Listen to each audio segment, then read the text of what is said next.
नमस्कार. सर्वांनी बसून घ्यायचे. मला माहिती आहे आपली भारतीय प्रमाण वेळेनुसार 7:15 झालेली आहेत. पण पुन्हा एकदा चव्हाण साहेब आपल्याला Pratima film society doctor Sunil Puntambekar यांनी कृपया मंचावर यावं आणि आपल्या सन्मानाचा स्वीकार करावा. डॉक्टर सुनील पुणतांबेकर.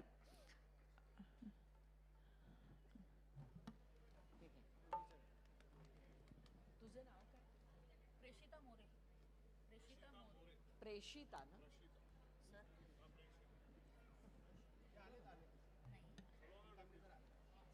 डॉक्टर सुनील जी या.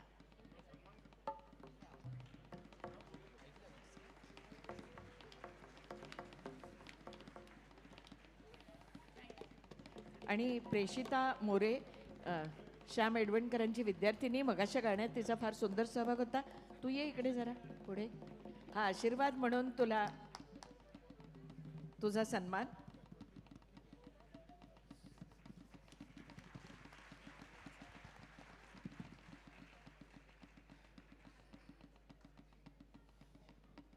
धन्यवाद. आणि आता एका अत्यंत सुंदर अशा गाण्याने नामदार साहेबांना मी आसनस्थ होण्याची विनंती करणार आहे. आपण सुरुवात करतो आहोत. कुठलं गाणं त्याबद्दल मगाशी वेळ मिळाला तर बोलू, पण आपण गाण्याने सुरुवात करू आधी.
आपल्या टाळ्या वन्स मोर होणार नाही आता. भरपूर गाणी आहेत, भरपूर गाणी आहेत. म्हणजे तुम्हाला चिडायचं असेल तर मी माणसं दाखवेन की ज्यांच्यावर नंतर तुम्ही राग काढू शकता. मी काहीच नाही करू शकत आहे. पण एवढं सांगते तुम्हाला की या गाण्यासाठी मजरू सुलतानपुरी, त्याच्यानंतर लक्ष्मीकांत प्यारेलाल जोडी आणि रफी साहेब तिघांनाही फिल्मफेअर पुरस्कार मिळाला होता. दोस्ती चित्रपटाला 6 फिल्मफेअर पुरस्कार होते, राष्ट्रीय पुरस्कार होता. पहाडी रागावर बांधलेलं हे गाणं आपल्याला सगळ्यांना अशासाठी आवडतं की मित्र, प्रेम, नाती या सगळ्याचे संस्कार होताना हा चित्रपट आपल्याला भेटला. आणि दुसरी गोष्ट म्हणजे लक्ष्मीकांत प्यारेलाल जोडी ही संगीतातली लॉंग प्ले रेकॉर्ड आहे, हे या चित्रपटानं सिद्ध केलं. पुढचं गाणं रमाकांत परांजपे आपल्याला ऐकवणार आहेत. या गाण्याशिवाय रफी साहेबांचा कार्यक्रमच होऊ शकत नाही.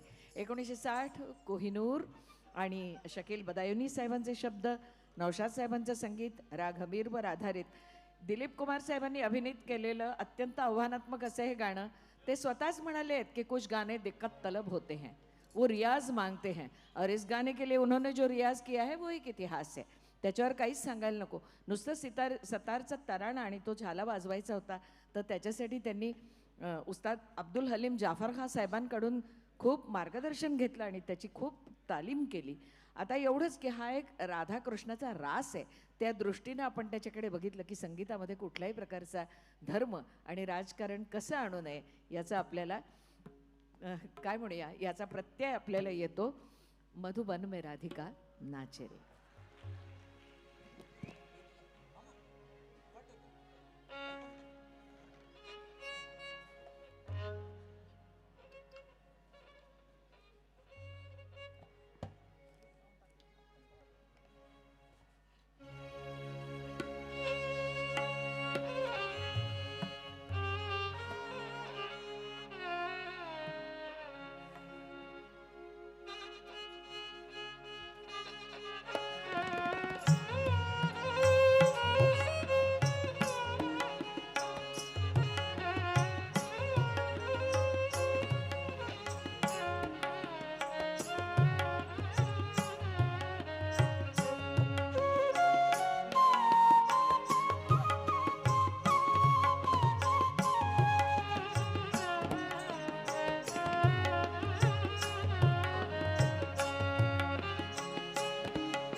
मला कोणाला तरी विचारायचं की मी जाऊ ना पुढे.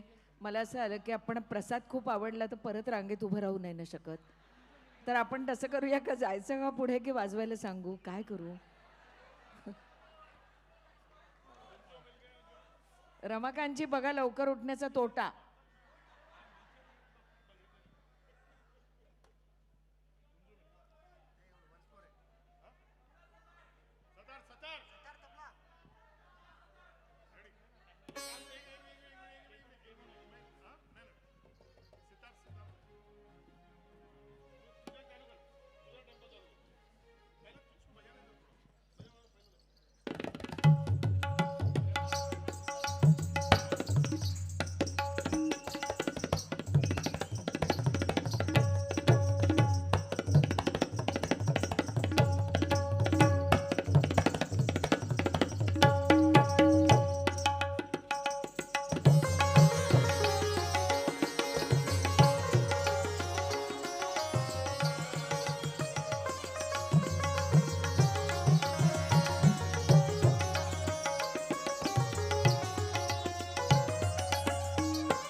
निशब्द गूंजते हैं तेरे नगमों से अमीरों के महल, झोपड़ों में भी गरीबों के तेरी आवाज़ है दोस्त. अपनी मौसीकी पर तो सबको नाज होता है, मगर आज मौसीकी पर को तुझ पर नाज है. असं नौशाद साहेबांनी मोहम्मद रफी साहेबांबद्दल बोललेलं आहे. खूप आहे त्याच्यामध्ये. गालिबने स्वतःच लिहून ठेवलंय कि है और भी दुनिया में सुखानवर बहुत अच्छे, पर कहते हैं कि गालिब का अंदाजे बयां है कुछ और. ही दरपोक्ती नाहीये, ही एका प्रतिभावंताची आत्मविश्वास पूर्ण अशी योजना आहे असं बोलणे. आणि तसंच रफी साहेबांबद्दल आपल्याला बोलता येतं की महान गायक खूप आहेत, पण रफी साहेबांच्या आवाजातली खोली, त्याच्यानंतर त्याची कुठल्याही सप्तकापर्यंत सहजपणे जाण्याची त्यांची जी कुशलता आहे ती, त्यांच्या व्यक्तिमत्वातलं आणि स्वरातलं साधेपण आणि नायकाचा चेहरा आणि त्याची शैली आणि त्याची अदा ही आपल्या गाण्यात उतरवण्याचं त्यांचं असामान्य कसब, ह्या सगळ्या गोष्टी एकत्र येतात तेव्हा रफी साहेबांना महान गायक आणि खरं सांगायचं तर शतकातले महान गायक असं म्हणायला लागतंच. आणि आपण आनंदाने ते म्हणतो. पुढचं गाणं आहे ते मदन मोहन साहेबांचं संगीत आहे. अर्थात त्यांचंही जन्मशताब्दी वर्ष सुरू आहे आणि ज्याला पाथ ब्रेकिंग किंवा क्रांतिकारी धून म्हणतो तशी ती आहे. तुम्हाला आवडेल. आणि त्याच्यामध्ये मला असं वाटतं की सागर आणि नागेशजी म्हणजे अकॉर्डियन आणि सॅक्सोफोन हे पुढे येतील, दोन साज. पण ॲक्च्युली त्याच्यामध्ये हे गाणं असं आहे की त्याच्यामध्ये भूपिंदर सिंग यांनी 12 स्ट्रिंग गिटारचं उपयोजन केलं आहे, म्हणजे त्यांनी वाजवली आहे ती. आणि त्याच्यात स्वतःचा गिटारचा जो पीस आहे तो भूपिंदरजींचा कंपोज्ड म्हणजे त्यांनी संगीत संयोजित केलेला तुकडा आहे. तर त्याचा आनंद आपण नेहमी घेतो. मदन मोहन साहेबांचं कर्तृत्व कुठे की भीम पलासाची जमीन आहे हे शास्त्रीय संगीत आधारित म्हणजे त्याची जाणकारी असणाऱ्या लोकांना कळतंच, पण त्याबरोबर पाश्चात्य वाद्यांचा त्यांनी घातलेला मेळ आणि मुसळधार पाऊस, कडाडणाऱ्या विजा आणि ढगांचा गडगडाट, समुद्राच्या लाटा ह्या सुद्धा संगीतात कशा येतात ह्याचा आनंद घेऊया या गाण्यामध्ये. हसते जखम 1973, कैफी आझमी साहेबांचे बोल, रफी साहेब आणि लताजींचा आवाज, सगळं आपल्या मनात आहे.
तुम्ही सांगितलं गाणं कसं झालं. तुम्हाला सांगू, कधी कधी आपण हिंदीत विचार करतो, तसा काही गाण्यांचा मी हिंदीत विचार करते. आपल्याला असं संगीत असतं ना, ते कवेत घेतं, पण जेव्हा ते वादळी संगीत असतं ना, त्यावेळेला मला हिंदीतला एक शब्द जास्त आवडतो, की वो हमें आगोश में ले लेता है. तेव्हा आपल्याला मग कळायला लागतं की ते ते झपाटलेपण आहे ना, ते त्या शब्दांमध्ये येतं. आता पुढचं जे गाणं आहे ना, त्याच्यामध्ये रफी साहेबांचा जो आवाज आहे, त्याच्यासाठी पुन्हा एकदा हिंदीचा शब्द मला सहज डोक्यात आठवला म्हणून सांगितलं, की दिलकश, की चित्तवेधक असा आपल्या मराठीमध्ये शब्द आहे. तोही तितकाच बरोबर आहे. पण मला दिलकश हा शब्द अशासाठी आवडतोय, की त्याच्यामध्ये ना तो एक हिमाचलमधला संपूर्ण आकाशाचा फलक ज्याला म्हणतो, म्हणजे बॅकड्रॉप तो आहे. व्हायोलिन्सचे प्रपात आहेत त्याच्यामध्ये, आणि सगळं गाणं एका वेगळ्या रीतीनं शंकर जयकिशनजींनी घेतलेलं आहे. आणि रफी साहेबांचं गाणं तर काय विचारायलाच नको. 1968च्या कन्यादान या चित्रपटातलं नीरज साहेबांचं गीत आहे. मला एवढंच तुम्हाला सांगायचं की हल्ली आपण कोणी कोणाला पत्र लिहित नाही, पण पूर्वी पत्रातनं आपण खूप बोलायचो आणि दुसऱ्यापर्यंत ते पोहोचायचं. पण असं असतं की पत्रामध्ये त्या आठवणी असतात, तेव्हा कुणाला तरी पत्र लिहिलं की आठवणींचं चांदणं मनात सांडायला लागतं. त्यामुळे काही पत्र जी हृदयात लिहिली जातात कुणाच्या तरी आठवणीमध्ये, ती नंतर पाहायला गेलं, कारण मग झोप येतच नाही. त्यामुळे हजारो रंग के नजारे बन जाते हैं. आणि मग झोप आली नाही की दुसऱ्या दिवशी तसंच जागेपणी उठायचं, तिच्याच आठवणीत असायचं, आणि बाहेर गेलं तर इतकी फुलं उमललेली असतात की सवेरा जब हुआ तो फूल बन गए. आणि मग सगळा दिवस पुन्हा तिच्याच आठवणीत किंवा त्याच्याच आठवणीत जातो. मंत्रमुग्ध झाल्यासारखं ते संमोहन, त्याच्यातच माणूस राहतो. रात आई तो सितारे बन गए. अशा तऱ्हेचा अनुभव जो पत्र द्यायची आपल्याला, तो आता नाही मिळत. गाण्यातनं आपण तो घेऊया. चला, ही सगळी मंडळी सज्जच आहेत आणि एक से एक सवाई आहेत. आपण आनंद घेऊया. पुनीत जी, आप फोर फ्रंट में रहेंगे इस आर्मी के.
अप्रतिम. तुमची ही सगळी तुमचं हे जे चैतन्य आहे ते पुढच्या गाण्यासाठी पण राखून ठेवा. अप्रतिम तरलता त्या गाण्यामध्ये आहे, काय बोलायचंच नाही. कुणीतरी असं म्हटलंय की जिंदगी को किशोर ने गाया है, जिंदगी को किशोर ने गाया है, दुनियादारी को मुकेश ने समझा दिया है, मगर इबादत और मोहब्बत को रफ़ी ने सुरों से सजाया है. ज्याचं त्याचं मत आहे. खरं म्हणजे या तिघांच्याही गाण्यात हे तिन्ही रंग आहेत, पण प्रत्येकाची आवड असते. मला सलीलदांची आठवण आली आणि ताबडतोब पाकिस्तानचे माजी राष्ट्राध्यक्ष परवेज मुशर्रफजींची आठवण आली. अशासाठी की ते सत्तेवरून पायउतार झाले, घरी गेले, अस्वस्थ मनस्थिती होती. त्यांनी रफी साहेबांची गाणी लावली, ऐकत बसले आणि त्याच्यात एक गाणं ते पुन्हा पुन्हा ऐकत होते, चल उड जा रे पंछी. भाभी चित्रपटातलं सलीलदांचं संगीत आहे असं मला वाटतं.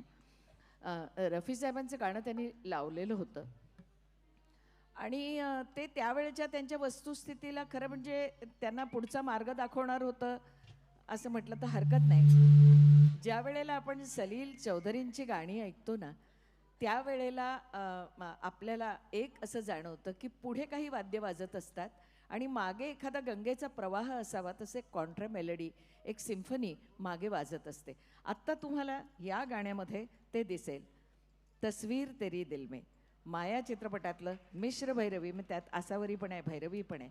त्यांनी सजलेलं अतिशय सुंदर गाणं, आरंभीचे आलाप लताजींच्या आवाजात, आणि आपण भाव विभोर होऊन एका वेगळ्याच विश्वात कसे जातो अनुभवूया.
अप्रतिम.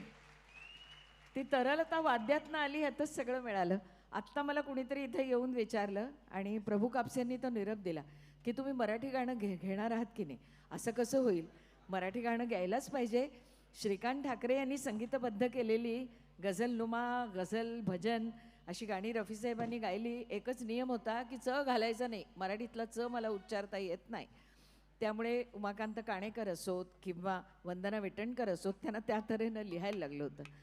रमाकांत परांजपे इथं बसलेले आहेत. आपण शोधिसी मानवा राऊळी मंदिरी हे ऐकूया. प्रभंजन मराठे इकडं आहेत, त्यांना आपण मगाशी बोलवलं होतं. प्रभंजनजी, आपण श्रीकांत ठाकरेंच्या संगीतावर आधारित कार्यक्रम केला होता अंधेरीला, कॉस्मोपॉलिटन शाळेमध्ये. अनिल मोहिलेंचा तो शेवटचा कार्यक्रम आहे आणि त्यात अनिल मोहिलेंनी याची आठवण सांगितली होती की श्रीकांतजींनी हे भजन असून त्याच्यासाठी एक सॅक्सोफोनवाला शोधून घेऊन ये रे, असं अनिल भाईंना सांगितलं होतं. कारण गाण्याचं संगीत संयोजन त्याचं. ते म्हणाले सॅक्सोफोन कसा चालेल, हे तर भजन आहे. म्हणाले आण तू. आणि सॅक्सोफोनवाल्याला सांगितलं की वाजवायशील असं गाण्यामध्ये की सॅक्सोफोनची फूक सुटता तुटता कामा नये आणि सॅक्सोफोनसारखं वाजवायचं नाही. इफेक्ट बासरीचा आला पाहिजे. म्हणजे ह्या लोकांना काय काय करायला लावतात आणि ही माणसं काय करतात. कोण होते नागेश, तुम्ही नव्हतात ना त्यावेळेला, माहीत नाही मला, पण जे कोणी सॅक्सोफोनवाले होते त्यांनी ते तसं वाजवलं. आज सुद्धा आपल्याला बासरी वाजते असं वाटेल, एवढी ग्रेट माणसं. आणि हा किस्सा अनिल भाईंनी सांगितला होता तुमच्या साक्षीनं, म्हणून मी तुम्हाला उभं नाही केलं हो, फक्त तुमच्या साक्षीनं सांगितलं. Yes, thank you so much. तुम्हीच गायलं होतं ते म्हणून.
उमाकांतजी खूप छान, खूप सुंदर. लोकांची फरमाईश आली आणि त्याच वेळेला तुम्ही गाणं घेतलं. अनेक गोष्टी असतात पण मला ना वेळ साधायची आहे म्हणून पुढे जायचे. आणि रफी साहेबांचा कार्यक्रम असताना आपल्याला प्रत्येक संगीतकाराचं वैविध्य घ्यायचं आहे. 1973 यादों की बारात म्हणजे मजरू साहेब, आर डी बर्मन, आशाजी आणि रफी साहेबांचा आवाज, ती ग्लासांची किणकिण किणकिण म्हणतो तशी किणकिण त्यानं सुरू होणारं 12 स्ट्रिंग गिटार. आम्ही संगीताच्या भाषेत असं म्हणतो की मायनर 9 कॉर्डनी गाणं सुरू होतं. त्या गाण्यामध्ये अनेक अजुबे आहेत, आपण त्या सगळ्याचा आनंद घेऊया. चुरा लिया है. आणि मला माहिती आहे मगाशी सांगितलं होतं तसं यादों की बारातचं हे गाणं ऐकायला सुद्धा माझ्या पिढीची अनेक माणसं परत परत परत परत थिएटरमध्ये जायची. सगळं आईवडिलांना लपून करायला लागायचं. 4 आणेच फक्त पॉकेट मनी मिळायचा दिवसाला, तो जमवायचा आणि नंतर जायचं. म्हणजे किती कठीण असेल बघा. असो, मला वाटतं सगळे तयार आहेत श्यामजी. आणि चुरा लिया है म्हणजे आपण गिटार त्याच्यामध्ये घेतोय ना.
अतिशय आव्हानात्मक चाल आहे ही. त्याच्यामध्ये ठहरावही आहे, त्याच्यामध्ये नशाही आहे, प्रेमही आहे, सगळंच आहे त्याच्यामध्ये. असो, तो R.D. बर्मन हा वेगळा विषय. आत्ता आपल्याला आम्ही परत एकदा OP साहेबांकडे घेऊन येतोय, परत एकदा काश्मीर की कली. काही बदलत नाहीये ना? काही बदलतंय? पेपर नवीन येतोय. श्यामजी हो, मला सांगावं लागतं.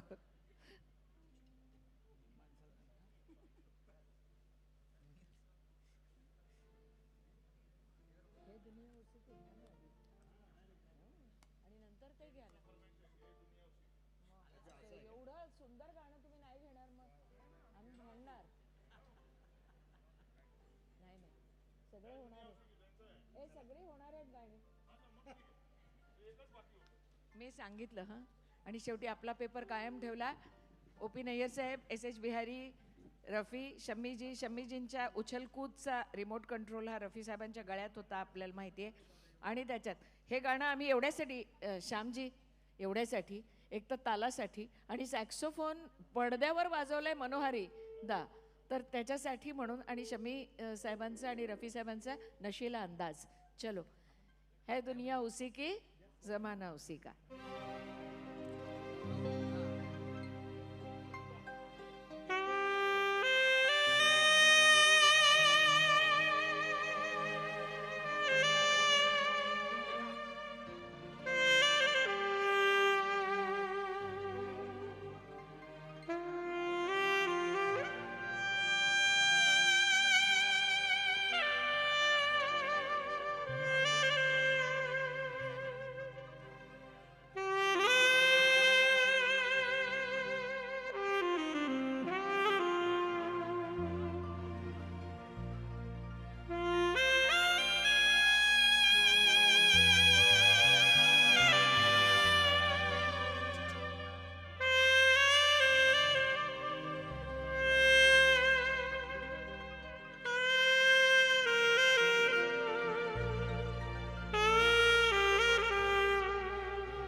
यूट्यूबवर हे गाणं जाणतेपणी आपण पाहूया.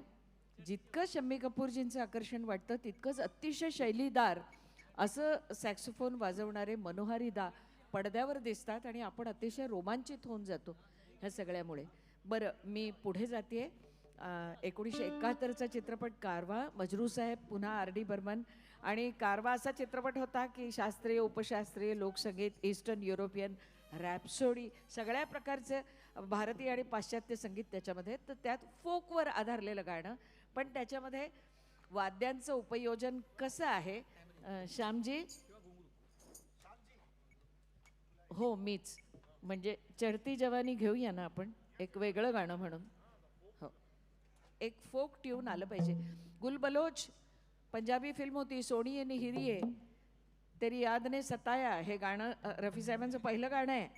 आणि गावात फकीर यायचा, त्या फकीराच्या मागे त्याचं जे लोकसंगीत तो गायचा, ते गात गात रफी साहेब पूर्ण गावात फिरायचे. फकीर गेला की त्याच्यानंतर गाववाल्यांना ते गाणं ऐकवायचे.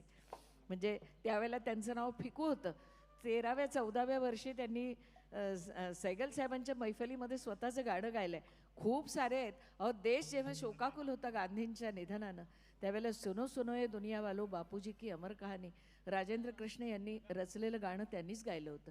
रफी साहेबांच्या संदर्भात अनेक कीर्तिमान आहेत, पण अनेकदा संगीतकाराच्या दाराशी बसलेल्या आणि ज्यांना त्या दिवशीचं काही वाजवायला मिळालेलं नाही आहे अशा वादकांसाठी आपलं मानधनाचं पाकीट अगदी निःशब्दपणे देऊन आपल्या घरी जाणारे रफी साहेब, हा त्यांचा एक मानवतावादी चेहरा आहे. तो सुद्धा आपल्याला कधी विसरता येत नाही.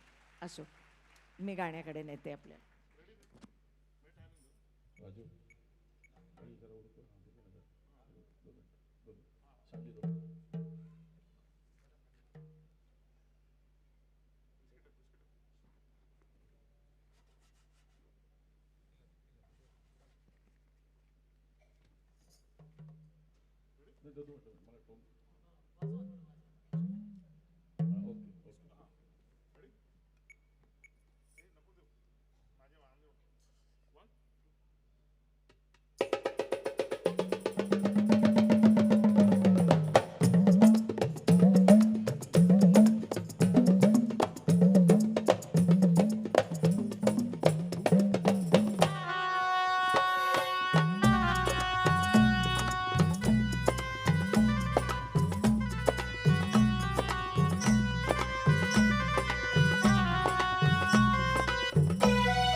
काय बोलावं, लोकांच्या शिट्ट्या बिट्ट्या सगळं सांगायला लागलेत. सागर, पुढची 2 गाणी आपण एकत्र घेतोय. अकॉर्डियनचा मज्जा घेतोय त्याच्यामध्ये. बाकी सगळे साज आहेतच, सॅक्सोफोन आहे.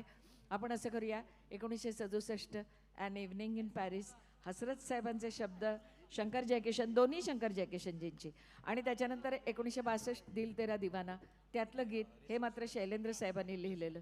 दोन्हीमध्ये शम्मी कपूरजींची उछलकूद आणि रफी साहेबांनी आपल्या आवाजातून त्याचं दिलेलं एक सुंदर प्रतिबिंब.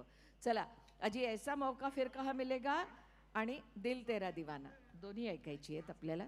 अर्थात नागेशजी वगैरे आहेतच त्याच्यात.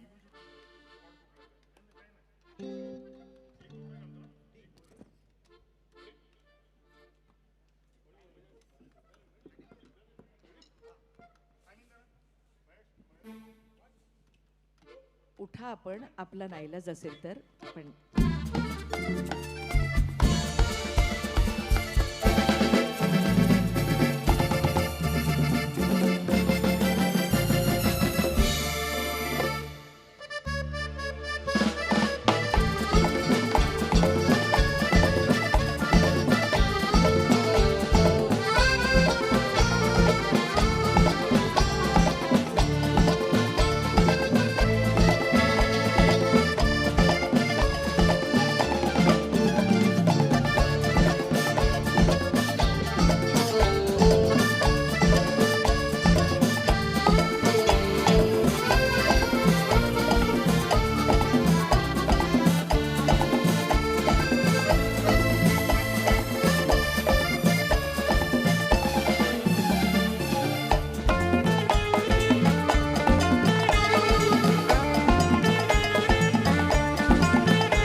अप्रतिम ऊर्जा देणारं असं संगीत आणि ही गाणी ह्यांना अंत नाही खरं म्हणजे.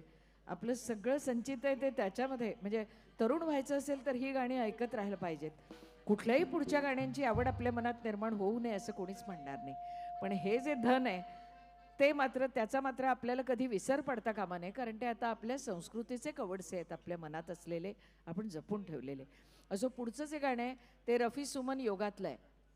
बोलू का मी? गिटारचं संमोहन पुन्हा माझ्या अंदाजाप्रमाणे ते गिटार शम्मीजींच्याच हातात आहे बहुधा. मुमताजजींची नारिंगी साडी आणि दिलकश अदा. अकॉर्डियन आहे ते मात्र निश्चितपणे त्यांच्या सागर शम्मीजींच्या हातात आहे ना अकॉर्डियन, आजकाल तेरे मेरे प्यार के चर्चेमध्ये. तर ते गाणं आम्ही घेतोय आणि मुखड्यानंतर येणारा मादक सॅक्सोफोन तो पण त्यांच्याच हातात आहे. असो, नायक हिंदी चित्रपटातला त्या काळामध्ये काहीही करू शकत होता. खरं तर ही अस्वीकृत धून होती, पण गेलॉर्ड हॉटेलमध्ये जयकिशनजींनी ही धून शम्मीजीने ऐकवली आणि ते म्हणाले, अरे बहारदार आहे, आपल्या ब्रह्मचारीमध्ये वापरूया की आपण. आणि मग 1968च्या ब्रह्मचारीमध्ये ही धून वापरली गेली. हसरत साहेबांचे शब्द ऐकूया आपण. अजूनपर्यंत म्हणजे ऐकलं आपण खूप वेळा, पण ते असं असं करता येत नाही आपल्याला, मनात करतो हा आपण.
घ्या ना.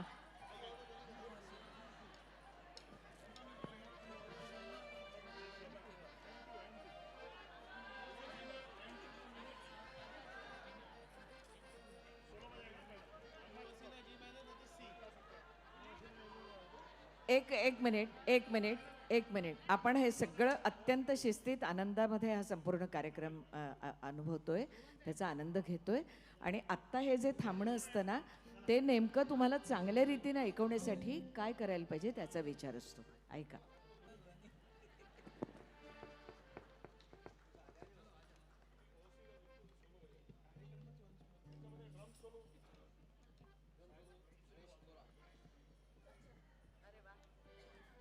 बघा अधिकस्य अधिकम फलम म्हणून शांत राहायचं असतं. गणेशजी याच्यामध्ये ड्रम सोलो पण वाजवतायत, असं काहीतरी नवीन मिळतं ना आपल्याला.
या तुमच्या आनंद कल्लोळात आणि या स्वर कल्लोळात मी केवळ आपल्याकडनं एक क्षण मागते, कारण 3 तासाहून अधिक चाललेल्या या मैफलीचं सगळं यश हे तुमच्या प्रतिसादाचं आहे.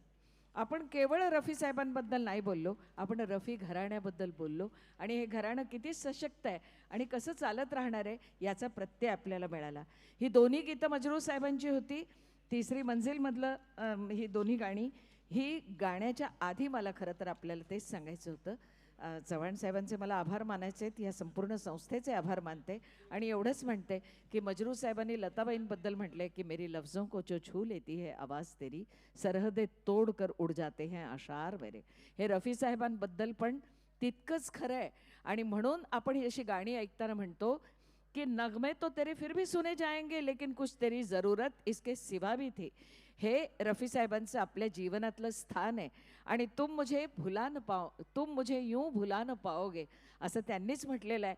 पुन्हा एकदा रफी साहेबांच्या माध्यमातून आणि या संस्थेच्या माध्यमातून भेटूया. इथेच सर्व कलाकारांचं एकदा अभिनंदन करत टाळ्यांच्या गजरामध्ये मी आपली रजा घेते. शुभम भवतु, श्रीही अस्तु.